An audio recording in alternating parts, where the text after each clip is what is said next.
실패하지 않으시는 하나님, 실패하지 않으시는 하나님, 삼손 이야기 세 번째 시간을 가지겠습니다. 하나님께서 오늘도 은혜 주실 줄 믿습니다.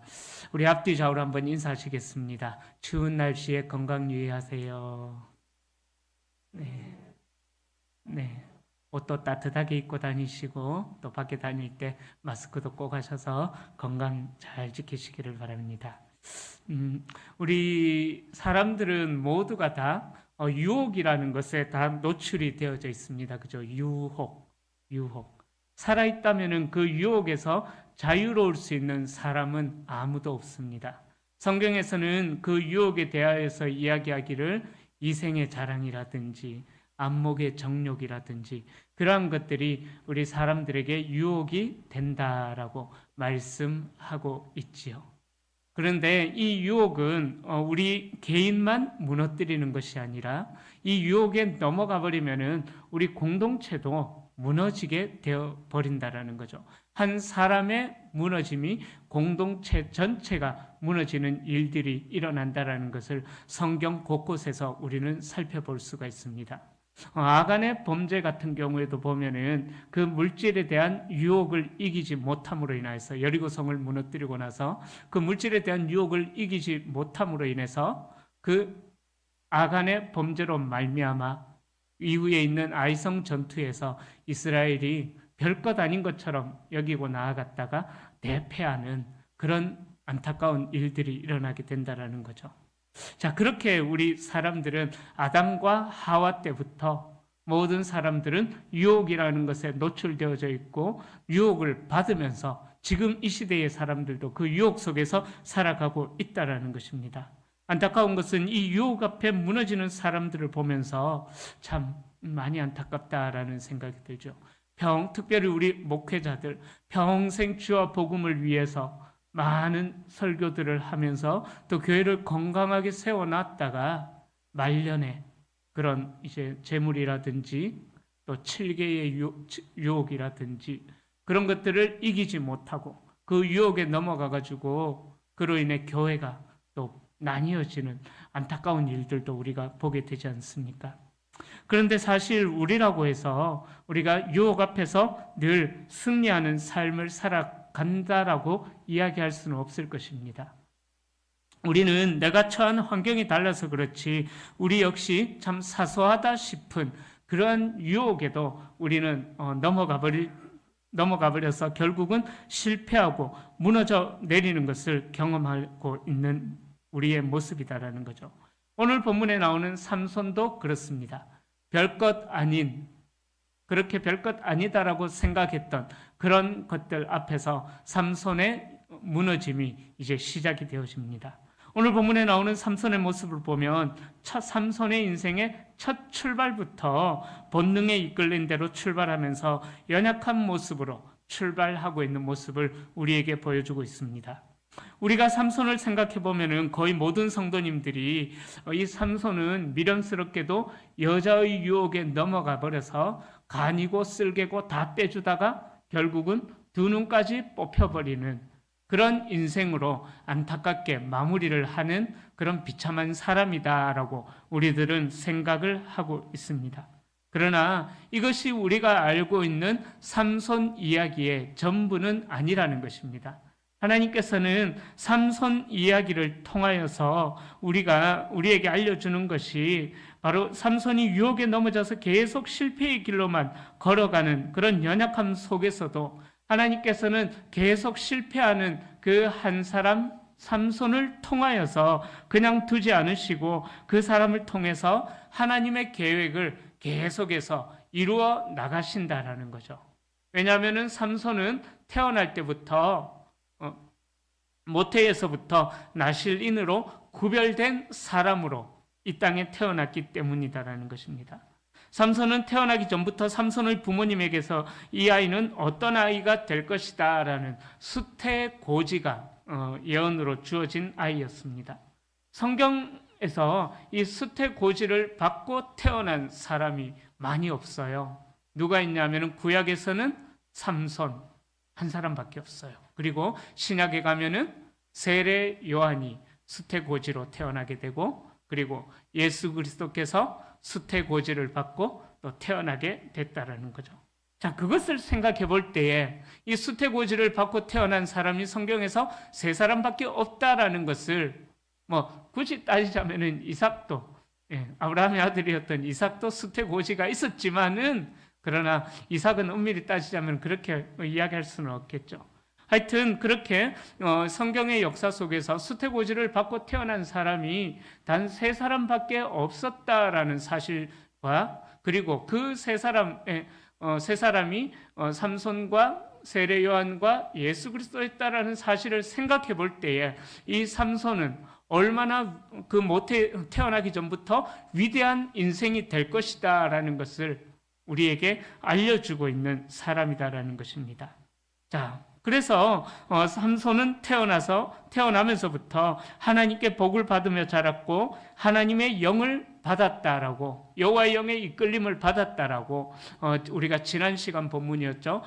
사사기 13장 24절과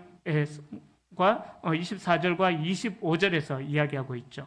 24절에 보면은 여호와께서 그에게 복을 주셨고, 또 13장 25절에 보면은 여호와의 영이 삼손을 움직이기 시작하셨더라. 그렇게 말씀하고 있습니다.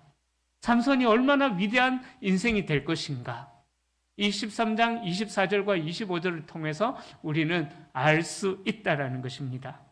자, 그렇게 23장 24절과 25절 말씀을 통해 삼손의 이야기가 시작이 되어지는데, 삼손의 이야기의 시작은 하나님께서 삼손을 통해 놀랍고 위대한 역사를 시작할 것이다 라는 그 구원 사역의 예언을 우리로 하여금 기대하게 합니다. 그런데요, 실제로 삼손을 보면은 어떻습니까? 오늘 본문에 보면은 우리가 기대감을 가지고 13장을 마쳤는데 14장에 오면은 삼손은 우리의 기대와는 달리 전혀 엉뚱한 길을 걸어가고 있다라는 거예요. 삼손의 첫 이야기가 어떤 내용으로 시작합니까? 삼손의 이야기를 보면은요, 1절에 보면은 삼손이 딥나로 내려갔다라고 이야기합니다. 딥나라는 땅은요, 여호수아 15장 10절과 또 57절에 보면은 본래 유다 지파의 땅으로 주어졌습니다. 하지만 그 땅은 영토가 작은 단 지파가 전쟁을 하면서 땅을 차지했어야 됐는데 전쟁을 하지 못하고 떠돌이 지파가 되어버려요. 여호수아가 땅 분배를 할 때에. 그래서 땅이 없었던 그 단 지파에게 주어진 땅이 이 딥나라는 땅이었습니다. 그런데 단 지파 사람들이 그 땅을 점령하지 못하여서 블레셋 사람들이 그 딥나라는 땅에 거주하게 되었습니다. 그곳에서 이제 삼손은 자기 마음에 쏙 드는 한 블레셋 여자를 보고 즉흥적인 선택을 합니다. 그리고 자신의 부모에게 그녀를 아내로 삼게 해 주십시오라고 요청을 하지요. 처음으로 등장하는 삼손의 이야기는 우리가 13장을 통해서 가지게 되었던 그 기대감을 완전히 무너뜨려버리는 이야기로 삼손의 이야기가 처음 시작이 되어집니다. 13장 5절에 보면은 블레셋으로부터 이스라엘을 구원할 자로 예언된 삼손이다라는 거예요. 그래서 삼손은 태어나면서 13장 24절 25절 하나님께 복을 받고 여호와의 영의 이끌림을 받는 사람이었습니다. 근데 그의 삶은 전혀 엉뚱한 삶으로 시작하고 있다라는 거예요. 구별된 나실인으로 태어났지만 블레셋으로부터 이스라엘을 구원하리라는 사명을 하나님께로부터 받은 자였지만 그러나 그는 사명을 잊어버리고 사사기의 핵심 구절이죠. 그 사람들이 저마다 자기 소견에 옳은 대로 행하였더라. 그 사사기의 핵심 구절이 그대로 따라서 살아가는 안타까운 모습을 보이기 시작합니다. 삼손이 이제 결혼할 때가 된 것 같아요. 그러나 이방 여인과의 결혼은 이스라엘 백성들에게서는 금지된 일이었습니다. 그래서 삼손의 부모는 삼손에게 블레셋 여인과 결혼하지 말고, 왜 그러냐 삼손아, 이스라엘 여인 중에 하나 선택해서 결혼해라. 하여튼 그렇게 삼손에게 권면합니다. 삼손은 어떤 신분을 가지고 있었는지 부모님이 알았던 거죠. 삼손 자신도 알고 있었습니다. 그러기에 나실린으로 살아야 하는 삼손에게는 더욱더 이스라엘 여인들 중에서 자기 아내를 선택해야만 하는 그런 사람이었습니다. 그러나 삼손은 자기 보기에 좋은 대로 행동을 하였기에 자신이 그 여자를 좋아하는 일이 정당하다라는 것을 주장하고 있어요. 3절에 보면 어떻게 이야기해요? 내가 그 여자를 어떻대요? 내가 그 여자를 좋아하오니 그렇게 이야기하고 있습니다. 그러니까 이 말을 내가 그 여자를 좋아하오니라고 하는 이 말을 히브리어를 보면은요, 히브리어를 직역하면은요, 그 여인이 내 눈에 좋다라는, 내가 보기에 좋다라는 그러한 뜻입니다. 그러니까 그 표현은 사사시대가 어떤 시대였는지를 정확하게 우리에게 지적하고 있다라는 것이죠. 사람들이 하나님의 말씀이 아니라 바로 자신들이 보기에 좋은 대로 행하는 악한 시대였다라는 것을 우리에게 사사기의 저자가 고발하고 있다라는 것입니다. 사사기 중간중간에도 반복해서 나오지만 사사기의 저자는 사사기를 마무리하는 21장 마지막 절 15절에서도요 그렇게 사사기를 말씀하면서 마무리합니다. 그때에 이스라엘의 왕이 없으므로 사람들이 저마다 각기 자기의 소견에 옳은 대로 행하였더라. 그렇게 사사시대를 그렇게 고발하고 있다라는 것입니다. 삼손은 자기 눈에 보기에 좋은 것을 선택하는, 그렇게 사람들이 자신의 정욕과 자신의 욕망대로 행동하는 시대였음을 지적하고 있는 것입니다. 하나님께서 주신 사명은 중요하지 않은 시대였다라는 거예요. 그냥 내 눈에 보기에 좋으면은 심하이 땡이라는 거예요. 그죠? 내 눈에 보기에만 좋으면은 그냥 아무 문제가 없다라는 것입니다. 내 생각에 좋으면 되는 거예요. 내 기준에 흡족하면 그냥 되는 거예요. 그것이 죄이든 그것이 죄가 아니든 아무런 상관이 없이 그냥 내 눈에 보기에 좋고 내 생각하기에 좋고 내가 살아가는 데 좋고 내가 편하면은 그냥 만사 오케이. 하나님의 뜻이든 아니든 그냥 내가 좋은 것을 선택하면 되는 그런 시대가 삼손의 시대였다라는 것을 이야기하고 있습니다. 삼손은 그렇게 자기 눈에 보기에 좋은 대로 선택하며 살아가는 사람들의 모델이 되어버린 것입니다. 창세기 6장 2절에 보면은요, 이렇게 말씀해요. 하나님의 아들들이 사람의 딸들의 아름다움을 보고 자기들이 좋아하는 모든 여자를 아내로 삼는지라. 이 말은요, 단순히 남자와 여자가 그냥 만나서 결혼하는 이것을 의미하는 것 아니에요. 하나님의 아들들은 누구냐 하면은요, 아벨 대신에 가인이 죽인 가인의 동생 아벨 대신에 주신 셋 계열의 사람들이에요. 창세기 6장 2절에서 이야기하는 하나님의 사람들, 거룩한 공동체, 하나님을 예배하는 그런 공동체, 하나님의 거룩함을 지켜나가야 하는 하나님의 사람들, 셋 계열의 사람들을 이야기합니다. 그리고 사람의 딸들은 누구를 이야기하냐면 단순히 여자를 이야기하는 것 아니에요. 바로 가인 계열의 사람들, 즉 이 세상의 딸들은, 사람의 딸들은 세상 사람들을 의미하는 거예요. 그러니까 무슨 의미가 있냐면은 섞이지 말아야 할 하나님의 사람들이 세상의 문화와 섞여버린 것, 섞이지 말아야 할 하나님의 사람들과 세상의 사람들이 섞여버렸다라는 것을 지적하고 있는 거예요. 그러다 보니까는 노아 시대 때 대홍수로 하나님께서 이 세상을 심판하신 이유도 바로 섞이지 말아야 할 하나님의 사람들이 세상의 사람들과 섞여버림으로 인해서 노아 시대 때 대홍수가 일어났다라는 것입니다. 하나님의 진노가 그 땅에 임해버렸다라는 거예요. 노아 시대 때 사람들에 대하여서 아브라함은 평가하기를 창세기 6장 5절과 6절에 이렇게 평가합니다.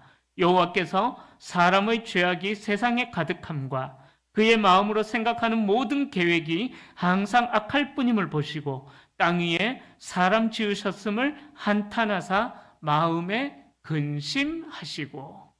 바로 노아 시대 때는요, 하나님의 마음을 한탄하게 하는 시대, 노아 시대 때는 하나님의 마음을 근심하게 하는 시대였다라고 그렇게 이야기하고 있습니다. 여러분, 우리가 살아가는 이 시대는 과연 어떻겠습니까? 우리가 살아가는 이 시대가 그렇지 않다라고 여러분들 자신 있게 이야기하실 수가 있으시겠습니까? 세상은 하루가 멀다시피 계속해서 발전을 거듭하고 있는 첨단 시대가 되었지만, 그러나 우리가 선택하는 기준, 잘 들으십시오. 세상은 점점 첨단 시대로 발전을 하고 있지만 우리가 선택하는 기준은 사사시대 때나 노아 시대 때나 다시 아담과 하와 시대 때나 또 아브라함 시대 때나 노아 시대 때나 또 성경의 역사 시대 때나 사사 시대 때나 지금 이 시대나 큰 차이가 없다라는 거예요. 잘 생각해 보시기를 바랍니다. 세상은 너무나 살기 좋은 시대가 되어 있지만은 내가 선택하는 기준은 수천 년 전의 성경 시대나 지금 이 시대나 별반 차이가 없다라는 거예요. 하나님의 말씀보다, 사명보다, 내가 좋으면은, 내가 편하면은, 내가 보기에 좋으면은, 삼손이 딥나의 그 블레셋 여인을 바라보고 보기에 흡족하게 여겼던 것처럼 그냥 내가 보기에 좋으면은 내가 그것을 선택한다라는 거예요. 과연 이 말에 나는 아니다라고 자신 있게 이야기할 성도님들이 얼마나 계시겠습니까? 삼손은요, 나실린으로서 자신의 사명을 인식하고 하나님의 일에 집중해야 했음에도 불구하고 그는 보이는 것에 이끌려서 자신의 행동을 정당화하기에 급급했다라는 것입니다. 이러한 모습은 사탄이 하와를 유혹할 때 썼던 방법을 연상시키죠. 사탄이 거짓말로 하와를 유혹할 때에 하와가 선악과를 보았을 때에 그 마음의 범죄가 시작이 되어졌죠. 보기에 지혜롭게 할 만큼 탐스럽기도 한지라. 보는 것으로부터 이 하와의 범죄가 시작이 되어졌다는 것입니다. 이런 점을 생각해 볼 때 우리 그리스도인들은요, 특별히 눈으로 보는 것, 이 눈으로 보는 것, 또 우리의 오감으로 느끼는 것, 이것에 정말 조심해야만 합니다. 대부분 우리의 죄악들은요, 눈에 보이는 것으로부터 시작하고 우리의 오감을 만족시키는 것으로부터 죄악이 시작이 되어진다는 거예요. 우리의 눈에 보이는 것으로 인해서 탐심이 생기고 이 탐심에 우리의 자유의지가 붙어버리면은요, 이 탐심에 우리 자유의지가 작동하게 되면은 범죄가 일어나게 된다라는 거죠. 세상의 것을 보는데 중점을 두면 우리는 사탄의 유혹에 넘어가기 쉽습니다. 그러기에 우리는 하나님의 말씀을 보고 하나님의 말씀을 듣는데 우리의 마음을 더 집중해야 하는 거예요. 세상에 보이는 것들은 우리의 마음을 빼앗아가기에 부족함이 전혀 없습니다. 너무 편리하고 좋기 때문입니다. 이 세상이 얼마나 좋습니까? 살기에, 그죠? 좀 넉넉하게 살고 계시는 분들은 세상의 것들로 편안함과 안락함을 경험해 봤기 때문에 이 세상이 정말 살기 좋은 시대다라는 것을 알고 계실 것입니다. 저는 지금 제 차가 소나타라는 차를 타고 다닙니다. 2009년식인데요. 이 소나타를 타고 다니는데 제가 지금 타고 다니는 소나타도 지난 교회에서 어떤 성도님이 저에게 선물을 해주셔가지고 중고였지만은 그래도 선물을 해주셔가지고 감사하게 타고 다니고 있습니다. 그런데요, 제가 소나타를 타기 전에 어떤 차를 탔냐 하면은요, 옛날 90년대 초반에 그룹의 회장님들이 타고 다니던 다이너스티를 제가 타고 다녔습니다. 제가 다이너스티를 타기 전에 어떤 소형차를 탔어요. 조그만 차를 탔는데 그 차가 한 23년 정도 탔었는데 그 정도 타고 다니다 보면 키로수가 30만 킬로 가까이 올라가다 보니까는 서서히 고장이 나면서 한 달에 수리비가 매달마다 10만 원, 20만 원, 큰 거는 막 40만 원, 50만 원 막 매달 수리비가 들어가더라고요. 그러니까 도저히 안 되겠다 싶어서 그 차를 폐차시키고 중고 시장에 차를 구입하러 갔는데 비슷한 계열의 차를 사려니까 차가 막 1,000만 원, 막 1,500만 원씩 하는 거예요. 어휴, 이런 차를 어떻게 타? 그래서 싼 차가 뭐가 있을까 검색을 해보니까는 오히려 한 3, 4년 된 대형 차들이 더 싸더라고요. 대형 차들은 한번 뭐 200만 원, 300만 원 하니까 오히려 사더라고요. 그래서 괜찮겠다 싶어가지고 그냥 그래서 다이너스티를 사가지고 타봤는데 옛말에 그런 말 있죠. 준치는 썩어도 준치다 그런 말이 있죠. 어우 뭐 그 차도 한 15만 킬로가 넘은 차를 제가 구입했는데 정말 편하더라고요. 소형차 달달달달 거리는 거 그거 타다가 다이너스티라는 차를 타보니까 그 다이너스티 궁전 정말 왕궁처럼 그렇게 느껴졌습니다.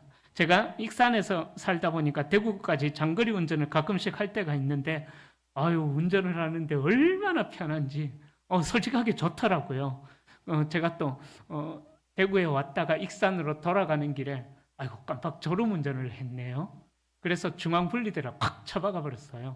박아버렸는데 타이어만 터지고 차에는 별로 충격이 되지 않는 거예요. 그래서 뒤에 예서예람이가 자고 있었는데 그 위험한 사고가 났는데도 불구하고 전혀 못 느끼고 그냥 계속 자고 있더라고요. 저와 아내는 뭐예요? 하면서 잠깐 살짝 놀라고 저도 아이고야 하고 있는데 근데 차도 상하지도 않고 타이어만 상하더라고요. 그래서 사람들이 이래서 큰 차를 타는구나 싶은 그런 생각도 들었습니다.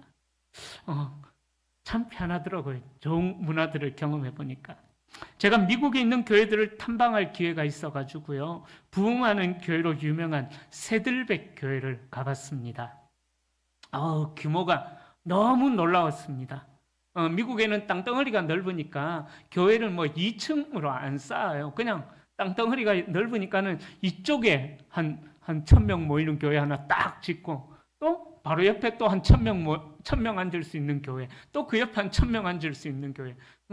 하여튼 땅덩어리가 뭐 교회 안에 막 비행장도 있고 야구장 뭐 몇 개를 가지고 있으니까 땅덩어리가 얼마나 넓을까요, 그죠? 그러니까 뭐 2층으로 안 올리고 그냥 필요하다 싶으면은 한 1,000명 모이는 하여튼 1,000명 정도 모이는 예배당을 똑똑똑똑 그렇게 지어 나가더라고요. 하여튼 놀라웠습니다. 그 규모에. 그리고 거기서 또 다양하게 예배가 구성된 것을 보면서 참 많이 놀랐어요. 똑같이 예배를 드리는데 같은 시간에 예배를 드리는데 이쪽 건물에서는 쉽게 말하면 전통적인 예배를 드려요. 또 저쪽 건물에서는 현대 음악을 중심으로 하는 그런 예배를 드리고 또 저쪽 건물에서는 문화를 뭐 연극처럼 뮤지컬이 있는 것처럼 그런 문화가 있는 예배를 드리고 또 저쪽 건물에서는 또 뭐 어떤 특징이 있는 예배 그렇게 각 건물마다 예를 들자면 우리 교회로 예를 들자면 11시 반에 동시에 예배를 드리는데 각 하여튼 예배처마다 특징이 있는 거예요. 이런 특징 저런 특징 그런 문화들을 보면서 또 깜짝 놀랐습니다. 그러면서 한편으로 드는 생각에 이렇게 여러 가지 예배를 펼쳐놓으니까 교회가 성장하겠구나 싶은 그런 생각도 들었습니다. 그런데요, 한국으로 돌아와서 탐방을 정리하면서 리포트를 이제 제 나름대로 그 탐방의 일기를 쓰면서 한번 생각해 보니까 씁쓸한 마음도 들었습니다.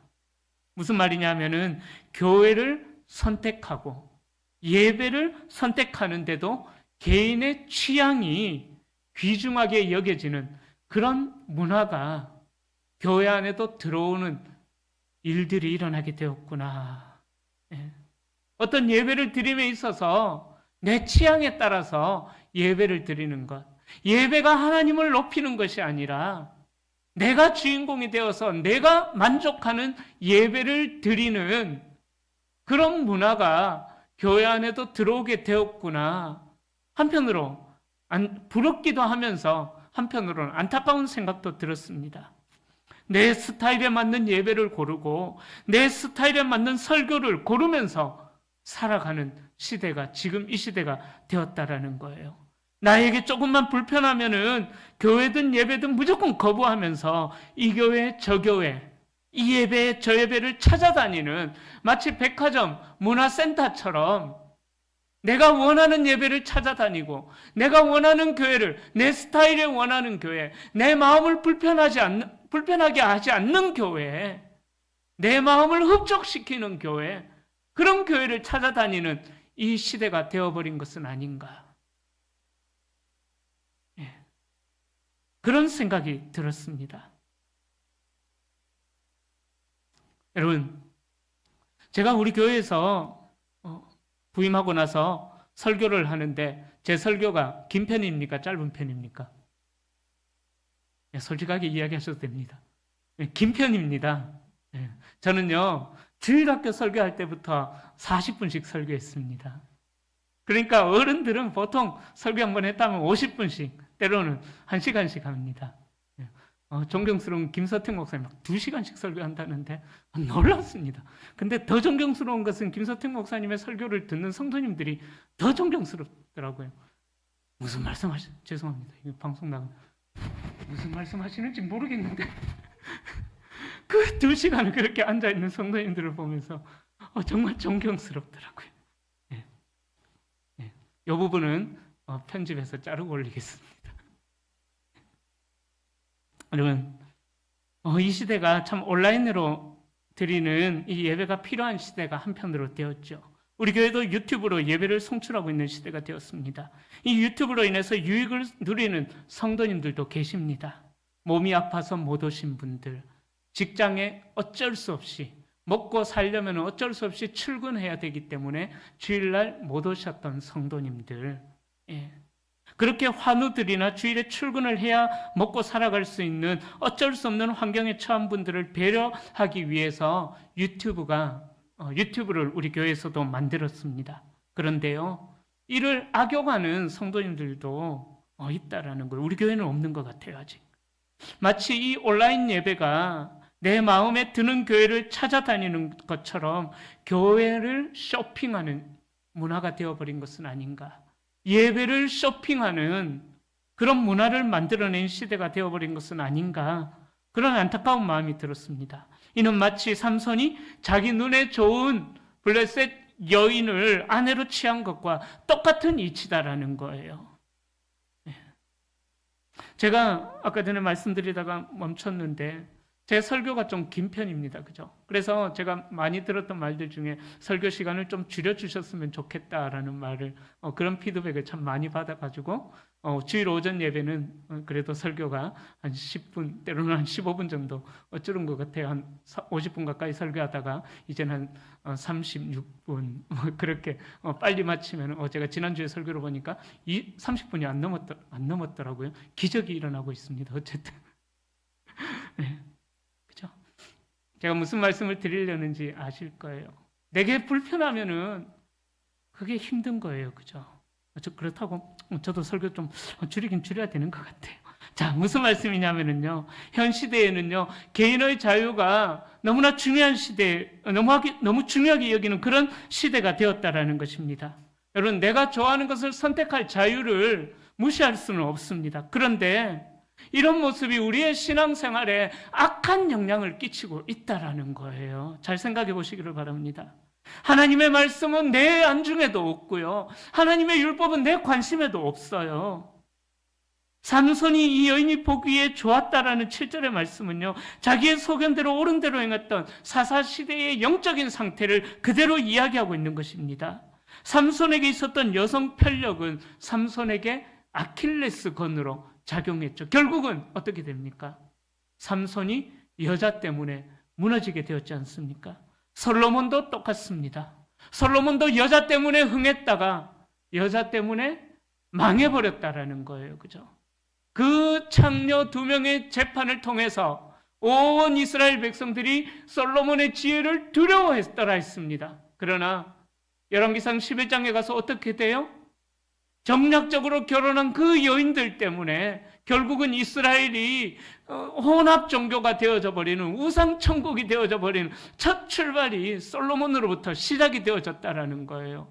그렇게 솔로몬의 인생도 결국은 여자로 인해서 쫄딱 망하게 되어버렸다라는 거예요. 열왕기상 11장에 보면은 그 여자들 때문에 여호와에게서 돌아섰다라고 솔로몬을 평가하고 있다라는 것입니다. 그러기에 사랑하는 성도님들, 이 삼손이 선택했던 선택을 보면서 우리는 정말 우리의 보는 것으로 범죄하지 않도록 깨어 있어야만 하는 것입니다. 우리의 오감을 만족시키는 세상의 유혹으로부터 넘어지지 않도록 우리는 깨어 있어야만 하는 것입니다. 삼손이 자기 보기에 좋은 대로 블레셋 여인을 선택했지만 그 결과는 어떻게 됩니까? 하나님으로부터 심판을 당하는 안타까운 일들이 일어나게 되었지 않습니까? 그러나 우리가 기억해야 할 사실은 이렇게 실패하는 삼손이었지만은 이 일은 하나님으로부터 시작이 되어졌다라는 것을 오늘 본문에서 이야기하고 있습니다. 블레셋 여인을 아내로 삼으려는 삼손의 선택을 하나님이 주권적으로 이용하고 있습니다. 하나님의 영은 삼손이 블레셋 여자와 결혼하려는 행동마저도 이스라엘을 구원하기 위한 사건으로 이용하셨다라는 것을 4절에서 말씀하고 있죠. 이 말은 삼손이 이방 여인과 결혼하는 행동을 하나님께서 용납하셨다라는 의미가 절대로 아닙니다. 하나님은 삼손의 잘못된 욕망과 죄악마저도 이스라엘을 구원하시는 통로로 그 일을 사용하셨다라는 거예요. 본문에는 삼손이 사람을 칠 계획이 있는 것처럼 표현이 되어져 있지만 이 일의 주관자는 하나님이시다라는 것입니다. 우리는 우리의 죄악과 욕심에 따른 삶을 운명론처럼 받아들이며 이야기할 때도 있습니다. 하지만 하나님은 우리의 약하고 악한 모습에도 불구하고 하나님의 약속을 성취해 나가시는 분이시다라는 사실입니다. 성경은 우리가 죄의 유혹을 따라가면 얼마나 심각한 결과가 있는지를 우리에게 분명하게 경고하고 있습니다. 그런데 성경의 핵심은 하나님이 누구시고 그분이 어떻게 일하시는가, 이것이 오늘 삼손 이야기의 핵심이다라는 거예요. 하나님은 삼손의 죄와 실패에도 불구하고 삼손을 통해서 실패하지 않는 하나님의 구원의 역사를 이루어 나가신다라는 것입니다. 삼손의 요구를 끝까지 거절하지 못한 그의 부모는 삼손과 함께 딥나로 내려갑니다. 그 길에 딥나의 포도원에서 삼손은 사자를 만나죠.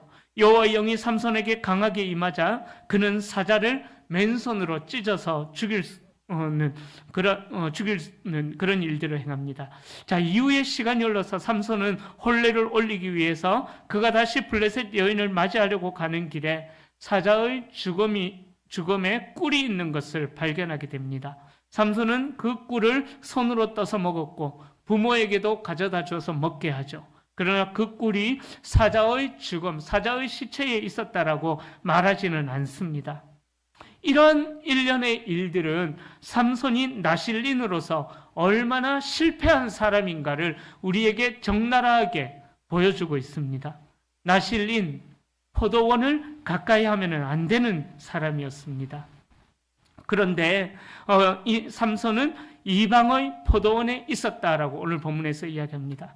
또 동물의 사체와 접촉하면 부정해진다는 정결법 또한 삼손은 무시해버렸습니다. 그리고 이 일을 부모에게도 알리지도 않음으로 인해서 삼손은 자신만 부정해지는 것이 아니라 부모도 부정하게 만들어 버렸다라는 것입니다. 이처럼 인간이 악하면은 죄악에는 한계가 없다라는 거죠. 욕망을 위해 사는 사람은 죄에 빠질 수밖에 없다라는 것입니다. 우리는 삼손에게서 나실인의 삶을 기대했지만 그러나 본문의 내용을 통해 우리가 알 수 있는 것은 삼손은 완전히 실패한 인생을 출발합니다. 삼손은 이스라엘의 사사, 구별된 나실인으로서 어떠한 자질도 보여주지 못했습니다. 삼손은 자기 동족을 구원해야 할 사사로 선택받았지만 하나님의 뜻과 상관없이 악한 세상의 풍조를 따라서 삼손은 살아가고 있다라는 것입니다. 현재 여러분들은 어떻습니까? 또 우리가 살아가는 이 시대의 세상 풍조는 어떻습니까? 우리는 과거 사사시대와 같이 인간의 욕망이 그리고 인간의 정욕이 아주 극대화된 이 현 시대를 지금 우리는 살아가고 있습니다. 우리가 살아가고 있는 이 시대를 보면은 우리의 눈을 유혹하는, 또 우리의 귀를 유혹하는 악한 문화들이 너무나 많이 있는 그런 이 악한 풍조 속에서 우리는 살아가고 있습니다. 이런 세상 속에서 자신의 욕망에 충실하게 사는 사람들은 하나님을 실망시킬 수밖에 없는 것입니다. 여러분, 그리스도인들이 세상과 죄를 이길 수 있는 유일한 길은 오직 하나님의 말씀으로 우리의 마음과 우리의 생각을 새롭게 할 때에만 우리는 하나님을 기쁘시게 해드리는 삶을 살아갈 수가 있는 것입니다. 날마다 삶의 현장에서 하나님의 말씀에 순종하는 삶, 하나님의 말씀을 기억하고 하나님의 말씀에 순종하는 삶을 살아야 합니다. 그러기에 지난 주일 오후에 복인 시편 1편을 통해서 말씀드렸던 것처럼 우리는 늘 주야로 말씀을 가까이 하는 매삼 주오, 그렇게 주야로 말씀을 가까이 하고 말씀을 묵상하고 말씀을 암송하고 말씀을 읊조리고 말씀을 또 쓰고 말씀을 배우고 말씀을 실천하고 그렇게 말씀을 기준으로 해서 우리는 살아가야만 한다라는 것입니다. 그러할 때에 그 복 있는 자들을 통하여서 이 세상은 또 변화가 일어난다라는 사실입니다. 이제 말씀을 정리합니다. 여러분, 삼손은 실패했지만은요, 하나님은 실패하지 않으십니다. 그러기에 이스라엘이 블레셋으로부터 구원을 얻는다면 그것은 삼손의 탁월함 때문이 절대로 아니었습니다. 죄인은 실패하더라도 하나님은 당신의 약속을 성취하시는데 실패하지 않으십니다. 그러기에 하나님의 뜻대로 거룩한 삶을 사셔서 하나님의 기대를, 저와 여러분들을 향한 하나님의 기대에 실망을 끼쳐드리지 않기를 축원합니다. 눈에 좋은 대로 살았던 우리의 삶을 회개하고 하나님의 뜻에 순종해서 참된 행복을 누리며 살아가는 저와 여러분들이 다 되시기를 예수님의 이름으로 간절히 축원합니다. 우리 함께